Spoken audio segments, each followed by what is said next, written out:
दोस्तों, कैसे हो आप सभी। उम्मीद है कि सब बहुत ही अच्छे होंगे। आप सभी का आपके अपने चैनल लर्निंग बाय संजना में स्वागत है। आज रीता प्रताप का भाग 4 है। आज रीता प्रताप का भाग 4 हम लोग पढ़ने जा रहे हैं। 1, 2, 3 इसके पहले हम लोगों ने पढ़ लिया है लेसन फर्स्ट और सेकेंड। आज भाग 4 है, पार्ट 4 है और ये सेकेंड लेसन से है। ठीक है, चलिए स्टार्ट करते हैं। पहला क्वेश्चन, मध्य पाषाण काल को अन्य किन किन नामों से जाना जाता है। मध्य पाषाण काल को अन्य किन किन नामों से जाना जाता है। तो इसको हम संधि काल, मध्य प्रस्तर काल, मेसोलिथिक एज और उपयुक्त सभी, तो किससे जानते हैं? सभी नाम से। यानी कि मध्य पाषाण काल को हम संधि काल भी कह सकते हैं। संधि काल अर्थात दो युगों का, जैसे हमारी मम्मी के गुण और हमारे बच्चे और मम्मी के बीच में हम क्या है, संधि काल है। ठीक है, तो दो युगों के बीच का जो काल होता है वो संधि काल कहलाता है। मध्य प्रस्तर काल भी कहते हैं, मिडिल एज, और मेसोलिथिक एज भी कहते हैं। यानी सभी नामों से हम मध्य पाषाण काल को जानते हैं। नेक्स्ट है मध्य पाषाण काल के औजार। मध्य पाषाण काल के औजारों को और अधिक सुडौल वह ज्यामितीय रूप प्रदान किया था। क्या ये सत्य है, असत्य है, या खा दोनों, का दोनों, या फिर केवल का? तो क्या है, मध्य पाषाण काल के औजार को और अधिक सुडौल और ज्यामितीय प्रदान किया गया था, तो ये सत्य है। तो इसमें क्या है, ऑप्शन घुमाया है, केवल का वाला हमारा सही है। केवल का वाला हमारा सही है। ठीक है, फिर है मध्य पाषाण काल, मध्य प्रस्तर युगीन, थोड़ा छोटा कर लेते हैं। मध्य प्रस्तर युगीन मानव सौंदर्य की सहज अभिव्यक्ति के लिए निरंतर प्रयासरत रहा। ऐसा कहाँ से पर्याप्त औजारों के आधार पर कहा जा सकता है? क्या क्वेश्चन है, मध्य प्रस्तर युगीन मानव सौंदर्य की सहज अभिव्यक्ति के लिए निरंतर लगातार वो प्रयासरत रहा। ऐसा कहाँ से प्राप्त औजारों के आधार पर हम कह सकते हैं? तो ऐसा हम मध्य प्रदेश, गुजरात, सिंध, आंध्र प्रदेश और कश्मीर से प्राप्त औजारों के आधार पर कह सकते हैं। नेक्स्ट क्वेश्चन है, किस युग के अवशेष बहुत कम प्राप्त हुए हैं, और जो प्राप्त हुए वो कहाँ से प्राप्त हुए हैं? तो हमें नवपाषाण काल के अवशेष जो है वो बहुत कम प्राप्त हुए हैं, और जो भी प्राप्त हुए हैं वो बेल्लारी से प्राप्त हुए हैं। ठीक है, नेक्स्ट क्वेश्चन है, किस काल के मानव ने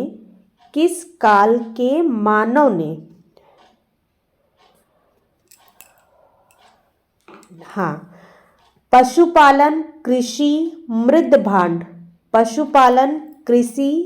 भांड, उस समय कलात्मक मृद भांड बनना शुरू हो गया था, एवं चाक का प्रयोग किया। तो ऐसा किस युग के मानव ने किया? क्या उत्तर पाषाण काल के, नव प्रस्तर युग के, नियोलिथिक एज के, या सभी कालों के? तो सभी कालों के, क्योंकि चाहे हम उसको उत्तर पाषाण काल कह ले, चाहे नव पाषाण काल कह ले, चाहे नियोलिथिक एज कह ले, ये तीनों एक ही काल को कहा गया है, अलग अलग नामों से संबोधित किया गया है। नेक्स्ट क्वेश्चन है, थोड़ा सा ये वाला धुंधला आ गया है, हम बता दे रहे हैं। पुराने घुमक्कड़ स्वभाव को त्याग कर गांव में बसना शुरू किया था। किस काल के मानव ने पुराने घुमक्कड़ स्वभाव को त्याग कर गांव में बसना शुरू किया था? किस काल के मानव ने? नवपाषाण काल के मानव ने, मध्य पाषाण काल के मानव ने, केवल का ने, या कोई नहीं?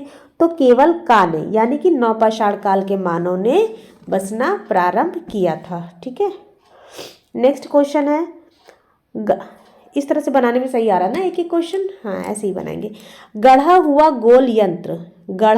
गोल यंत्र जो कि हमें नर्मदा नदी घाटी से प्राप्त हुई है। इसके अतिरिक्त दरियाई घोड़े, पशुओं की अश्मीभूत हड्डी, हिरौंजी के टुकड़े, सिलनुमा पत्थर किस काल के नमूने हैं?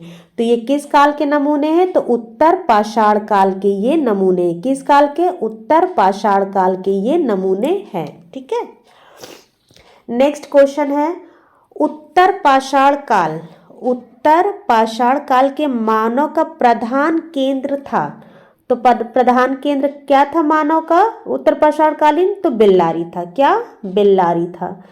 फिर है, इसको और छोटा करना पड़ेगा। हाँ, क्वेश्चन नंबर 9 कह रहा है कि 9 प्रस्तर युगीन मानव के चित्रकला अवशेष बेल्लारी, वायनाडेटकल, सिंघनपुर, मिर्जापुर, हरनीहरन, विलासरंगम आदि स्थानों से प्राप्त हुए। इनके अतिरिक्त अन्य स्थान क्या था?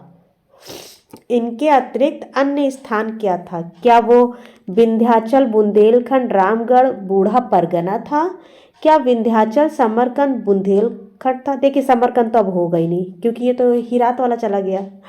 विंध्याचल, होशंगाबाद, बुंदेलखंड, चक्रधरपुर या का गा दोनों? तो क्या है आंसर हमारा? का और गा दोनों होगा। कहाँ कहाँ से? विंध्याचल, बुंदेलखंड, होशंगाबाद, रामगढ़, बूढ़ा परगना और चक्रधरपुर। ठीक है। नेक्स्ट क्वेश्चन है, श्रीमती एवं श्री ऑलचिन, श्रीमती एवं श्री ऑलचिन ने कहाँ के चित्रों को 3000 ईसा पूर्व का बताया है? तो कहाँ का?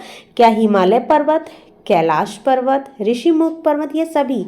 तो इन्होंने ऋषिमुख पर्वत के चित्रों को 3000 ईसा पूर्व बताया था। किसने? श्रीमती ऑलचिन ने, मिस्टर एंड मिसेस ऑलचिन ने। नेक्स्ट है चक्रधरपुर, चक्रधरपुर से प्राप्त गुफा चित्रों को असित कुमार हल्दर ने क्या समय बताया है? तो क्या समय बताया है? इसको भी इन्होंने 3000 ईसा पूर्व बताया। जल्दबाजी में ईस्वी न लगाइएगा, ईसा पूर्व बताया है। नेक्स्ट क्वेश्चन है, 1863 में मद्रास के समीप किस काल का एक कलापूर्ण शिलाखंड प्राप्त हुआ है? 1863 में मद्रास के समीप किस काल का? क्या वो पूर्व प्रस्तर युग का, मध्य प्रस्तर युग का, नव प्रस्तर युग का या कोई नहीं? इनमें से किस काल का एक कलापूर्ण शिलाखंड प्राप्त हुआ है? तो किस काल का प्राप्त हुआ है हमको? किस काल का प्राप्त हुआ है? तो पूर्व प्रस्तर युग यानी पूर्व पाषाण काल का शिलाखंड हमको मद्रास के समीप से प्राप्त हुआ है ये, यानी का वाला हमारा सही है। ठीक है। नेक्स्ट है 1880 में मिर्जापुर से किस प्रकार के चित्र खुदी चट्टानों से मिले हैं? मिर्जापुर में चट्टान से खोदाई करके, मतलब खुदी हुई खुरुच करके चित्र मिले हैं। कब मिले? 1880 में। तो वो चित्र कौन सा था? क्या दौड़ते हुए हाथी का था, पंख पोशाक युक्त मानव का था, या फिर असुरों का था, या परियों का था? तो ये पंख पोशाक युक्त चित्र जो है 1880 में मिर्जापुर से खुदी चट्टानों से मिली है। ठीक है। नेक्स्ट क्वेश्चन है,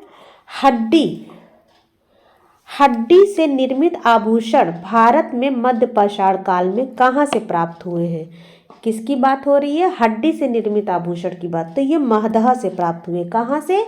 महदहा से प्राप्त हुए हैं। नेक्स्ट है, किस एक पुरा स्थल से पाषाण संस्कृति से लेकर हड़प्पा संस्कृति तक या हड़प्पा सभ्यता तक के सांस्कृतिक अवशेष प्राप्त होते हैं? तो कहाँ आपको प्राप्त होते हैं? तो मेहरगढ़ से प्राप्त होते हैं। क्या है क्वेश्चन? पुरा स्थल से मतलब कौन सी ऐसी पुरा स्थल है जहाँ पाषाण संस्कृति से लेकर हड़प्पा सभ्यता तक के सांस्कृतिक अवशेष हम देख सकते हैं या प्राप्त होते हैं? तो मेहरगढ़ से। ठीक है। क्वेश्चन इंपॉर्टेंट है, इसको देख लीजिएगा, पढ़ लीजिएगा। कल मिलते हैं एक नई वीडियो के साथ। तब तक के लिए थैंक यू, बाय, नमस्कार।